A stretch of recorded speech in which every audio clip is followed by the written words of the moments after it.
Olá, eu sou o professor Charles Assunção e nesse vídeo nós começaremos a falar sobre a equação fundamental das máquinas de fluxo, também conhecida como equação de Euler.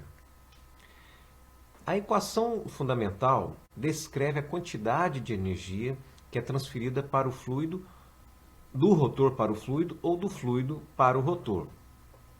Nós vamos tomar como base uma máquina geradora, ou seja, uma bomba ou um ventilador, que está demonstrada nessa figura. Então, somente para entendermos esse esquema, nós aqui temos o escoamento, o fluido entrando na região central, saindo pela periferia.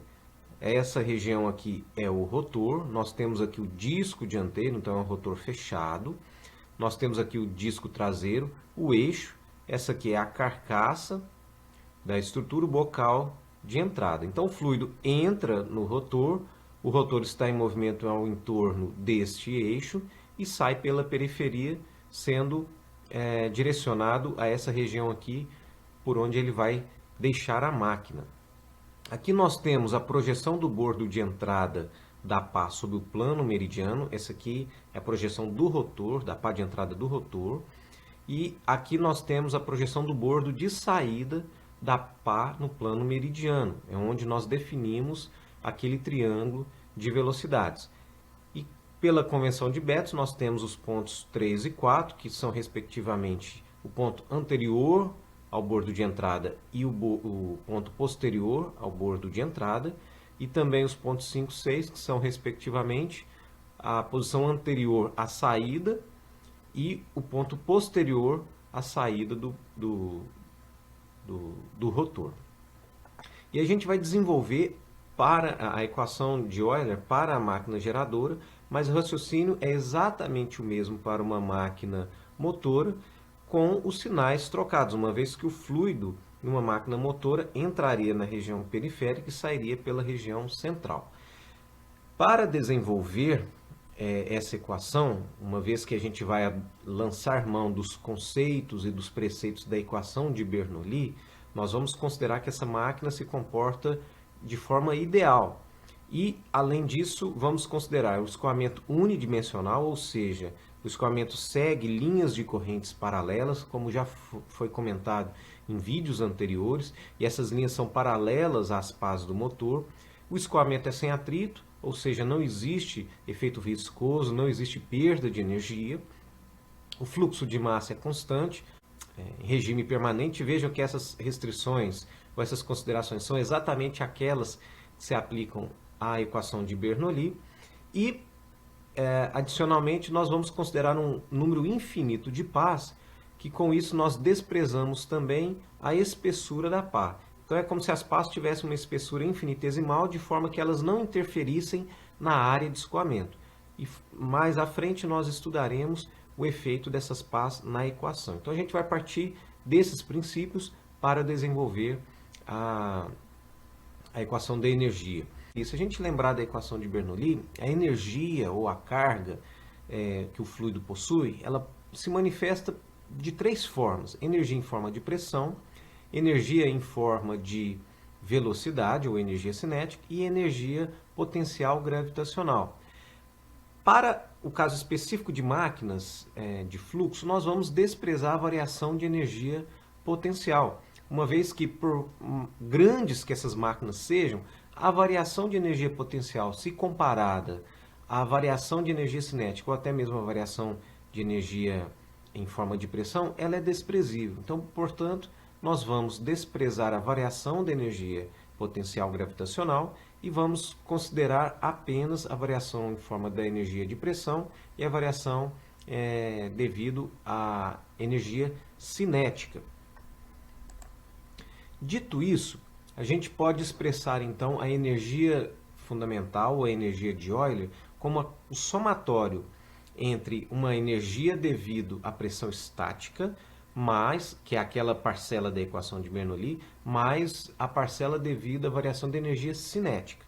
Então, tratando aqui agora, a gente vai falar em termos de energia específica, ou seja, joule por quilograma, quilojoule por quilograma, por exemplo, mas pode ser, futuramente a gente vai falar em carga do fluido, então muda um pouquinho, né? A gente Ao invés de ter a massa específica dividindo ali o termo de pressão, a gente vai ter o peso específico, é só dividir pela gravidade, mas por enquanto a gente vai lidar em termos de energia específica, e energia específica de pressão estática, que o fluido recebe por ser uma bomba no caso, mas se fosse uma turbina ele estaria cedendo, é devido à variação da sua pressão de 4 para 5, ou seja, é a energia de pressão no ponto 5, que é lá na saída do rotor, menos a pressão, a energia de pressão no ponto 4, que é na entrada.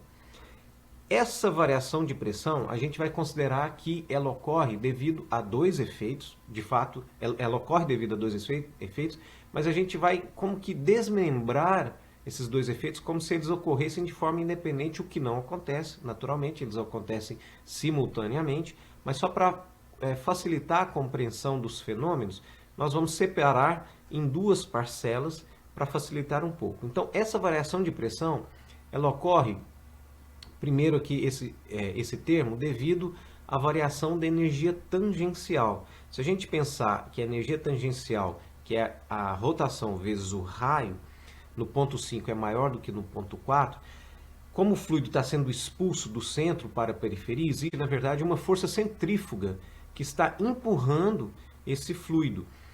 À medida que ele gira, essa força centrífuga vai gerar a depressão, uma variação de pressão no centro, que vai promover o escoamento, e essa pressão ela vai aumentar em função desse aumento da velocidade tangencial. E o segundo efeito é devido à variação, se a gente pensar da forma que está escrita, como se as duas pás formassem um canal divergente, ou seja, o que é o mais comum, que à medida que o fluido vai se deslocando do centro para a periferia, a área de passagem dele aumenta. Ora, se a área de passagem dele aumenta, a velocidade vai tender a reduzir, a velocidade relativa, ou seja, a velocidade do fluido em relação ao próprio rotor, vai reduzir exatamente porque a área de passagem aumenta. Então, essa variação de velocidade vai promover o aumento de pressão. Então, aqui a gente tem um aumento de pressão devido a uma força centrífuga, e aqui nós temos o aumento de pressão devido à transformação da energia relativa cinética em energia de pressão. E por que então no ponto 4 é maior do que no ponto 5? Exatamente porque na entrada, por ser um canal divergente, a área vai tender a aumentar à medida que o fluido se desloca. Se ele entra no ponto 4, esse ponto 4 tem uma menor área, no ponto 5 ele vai ter uma maior área, como a área é maior na saída e existe conservação da massa, naturalmente a velocidade relativa na saída vai ser menor. Então, essa transformação de energia essa redução de energia cinética gera um aumento de pressão. Então, a parcela, que aqui, a energia específica a gente está representando pelo Y, tá? Esse S aqui é de estática. A parcela de pressão estática, ou de energia devida à pressão estática, pode ser calculada com esses dois termos aqui. Vejam que são termos que nós já vimos no triângulo de velocidades. A equação de Bernoulli também nos traz aquele termo de energia cinética. Aqui nós vamos lançar a mão dessa parcela também, agora aqui naturalmente com a velocidade absoluta. Então, como o fluido está sendo acelerado pelo rotor, a velocidade absoluta na saída é maior do que a velocidade absoluta na entrada. Então aqui a gente tem simplesmente aquele termo de energia cinética, e simplesmente agora a gente tem a energia total, que é o somatório da energia cinética, da energia estática, mais a energia dinâmica, que é em função da velocidade. Então nós temos aqui, esse símbolozinho aqui é de pás infinitas, é aquele símbolo de infinito.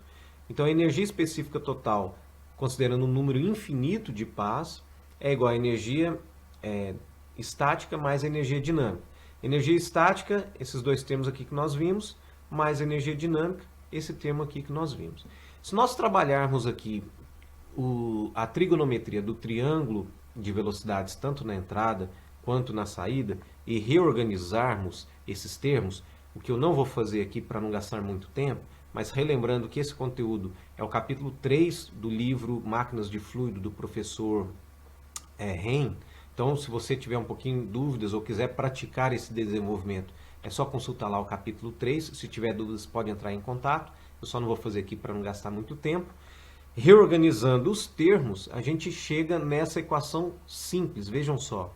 Então, a energia que o fluido recebe do rotor é simplesmente o produto entre a energia, a velocidade tangencial na saída e a projeção da velocidade absoluta em U na saída, menos esse mesmo termo na entrada. Ou seja, é a variação do produto de velocidade tangencial pela projeção da velocidade absoluta em U entre a saída e a entrada. Para máquinas motoras, basta nós invertermos o sinal aqui. Então, seria U4C U4 menos U5C U5. Só para resgatar, nós já falamos um pouquinho de grau de reação. A gente tem máquinas de fluxo de ação e máquinas de reação. Então, o conceito lá era que, quando a gente falou de máquina de reação, ou falando um pouquinho da máquina de ação, que talvez fique um pouquinho mais claro, é que toda energia mecânica gerada no caso de uma bomba, ou no caso de uma turbina, por exemplo, ela vem da variação da energia cinética, ou seja, seria apenas aquele Y dinâmico. Se parte da energia mecânica é gerada devido à variação de energia de pressão, ou seja, existe a energia estática, aí sim nós temos um grau de reação. E o grau de reação, então, é exatamente a relação entre a variação de energia estática pela energia total que o fluido está cedendo ou recebendo. E simplesmente a gente pode reescrever isso aqui como 1 menos a relação da energia dinâmica, ou a variação da energia dinâmica, pela energia total da pá. Então, se o grau de reação é igual a zero, ou seja, não existe variação de energia estática, logo, toda energia da pá é devida à energia dinâmica, isso aqui vai ser 1, 1 menos 1 é igual a zero. A máquina é de ação. Fechando, então, com o conceito teórico visto. E, para máquinas de reação, esse valor vai variar. É um valor diferente de zero, que cada máquina vai ter o seu, dependendo do perfil das pás. Então, aqui é só para resgatar o conceito do grau de reação e acoplar, então, com o que nós acabamos de ver em função da equação de Euler. Para fechar, então, eu vou apresentar aqui, também não vou desenvolver, mas lá no capítulo 3 do livro, ele está desenvolvido como que foi obtida essa equação. Nós temos um momento exercido pelo rotor com um número infinito de pás. Então, o momento vai ser m de momento, número infinito de pás, ρ vezes a vazão volumétrica, é a vazão mássica, vezes a diferença desses produtos aqui, raio na saída, projeção da velocidade absoluta em U na saída, menos raio na entrada, projeção da velocidade absoluta em U na entrada. Se nós multiplicarmos o momento pela rotação, momento vezes rotação, seria equivalente à velocidade de rotação, melhor dizendo, seria equivalente à força vezes velocidade linear, nós temos a potência. Então, a partir da equação de Euler, que nos dá a energia que o fluido recebe ou cede a um rotor, então, multiplicando o momento pela velocidade de rotação, a gente tem a potência trocada entre o fluido e o rotor. Nesse caso aqui, como nós desenvolvemos, do jeito que está escrito aqui, é para a máquina geratriz. Mas invertendo aqui, a gente vai ter para a máquina motora da mesma forma. Com esse slide, então, eu finalizo esse vídeo de introdução à equação fundamental das máquinas de fluxo. No próximo vídeo, nós desconsideraremos algumas simplificações vistas e veremos o efeito disso no triângulo de velocidades e automaticamente no desempenho das máquinas de fluxo. Eu espero que tenha ficado claro. Em caso de dúvidas, não hesite em entrar em contato. Eu agradeço a sua atenção e espero que você acompanhe o próximo vídeo. Obrigado e até a próxima.